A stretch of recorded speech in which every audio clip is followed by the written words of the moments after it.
ଏଠି କହିଛନ୍ତି ଭଗବାନ ମତେ ଅର୍ପଣ କର କଣ ଯତ୍ କରସି ଯାହା ତୁମେ କରୁଛ ମତେ ଅର୍ପଣ କର ଯାହା ତୁମେ ଖାଉଛ ମତେ ଆଉ କଣ କହିଲେ ଯତ୍ ଜିହୋଷି ତୁମେ ଯାହା ସବୁ ଅର୍ପଣ କରୁଛ ମତେ କର ଯତ୍ କରସି ଯଦାସନ ଯତ୍ ଜିହୋଷି ଦଦାସି ତୁମେ ସବୁ ଯାହା ଦାନ କରୁଛ ମତେ ଦାନ କର ମୋ ନିମିତ୍ତ ଦାନ କର ବିଷ୍ଣୁ ପ୍ରୀତି ଅର୍ଥେ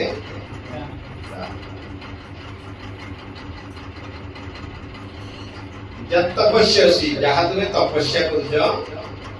ମୋ ପାଇଁ ତପସ୍ୟା ତପସ୍ୟାରେ କଣ କଣ ତପସ୍ୟା ଅଛି